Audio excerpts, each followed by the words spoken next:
November is National Family Caregivers Month, a time to recognize the more than 60 million Americans who balance work, family, and caring for their loved ones. It's a role that really takes incredible strength, compassion, and patience. TV personality and author Debbie Matenopoulos knows that experience firsthand having cared for both of her parents while managing a busy career. She joins us now alongside Marvell Adams Jr., CEO of the Caregiver Action Network. Thank you so much to both of you for being here. Thank you for having us. All right, so Debbie, let's start with you.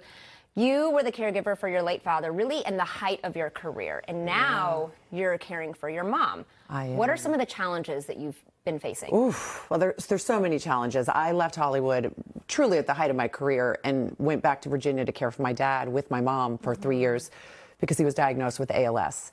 And if you know anything about ALS, it's probably the most hateful disease I have personally seen firsthand. You just lose all your motor like senses, your nerves just begin to break down and you become a prisoner in your own body. So, you know, I was there hands-on. It was very difficult. It's as someone who lived that and is currently living it, you don't realize you're a caregiver when you're caregiving. You think you're just being a good daughter or a good son, or you're taking care of your family member. And, you know, Marvell can speak to that really directly. And, you know, it takes a toll on you as well because you have so much guilt. You have so much sadness for this human. You feel guilty even trying to take care of yourself. But the reason that, you know, National Family Caregivers Month exists is because you have to remember that you have to put the defibrillator on yourself if you're going to help anyone else. You can't help anyone if you're not in the right state of mind. Were there any lessons that you learned maybe with your dad that you're doing differently with your mom?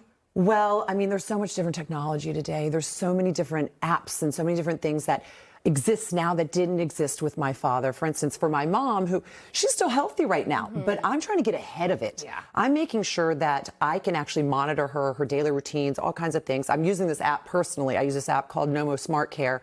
So it learns my mother's daily routines, and I know if she is waking up later every day. I know if she maybe hasn't eaten because she hasn't opened the refrigerator. I know if just little things that will help you kind of navigate what to expect. Especially if you're from afar, because she's in Virginia and I'm here. So on my phone, I know what's happening in her home, which is super important to me. And if something were to happen, I can alert my sister. I can alert my brother.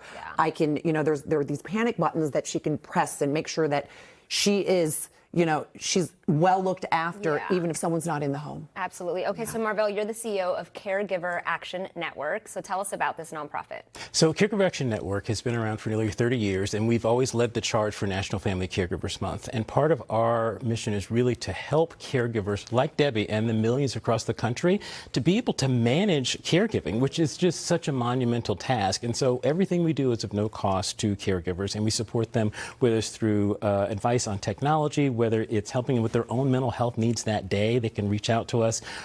Being able to actually have the support you need so that you can be there for your loved one is really what our not-for-profit is all about. So if there's a lot of caregivers out there, and I'm sure there are some that are watching right now, what are some tips or ways that you can help them?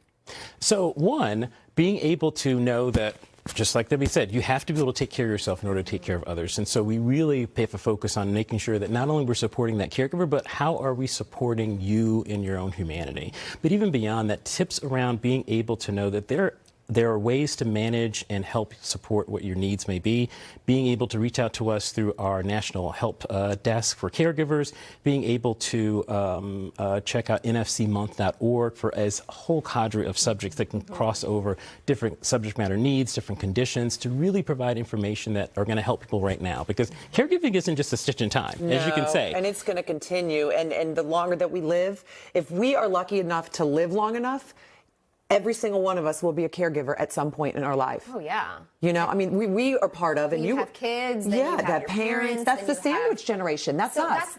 You talk about the sandwich generation. So that is parents who have kids, and then they're also taking care of their parents. We're correct, because we're taking care of our little ones, and we're working, and we're, you know, trying to keep our head above water. It's hard because a lot of people have full-time jobs now. A lot of moms were able to stay home and really take care of the kids or their parents. Now they're not only doing that, but they're having a job. Because so we have to support our family. It's layered. I mean, there's so much on top of it. And so, like, to be able to say to folks, like, if you were trying to do this by yourself, God bless you, but you don't have to. That there's organizations like Caregiver Action Network out there that can support you and provide you with the things you may need, but also recognizing that this is really a time in our country's history where people are really forced to take care of their older parents, having responsibilities for younger kids.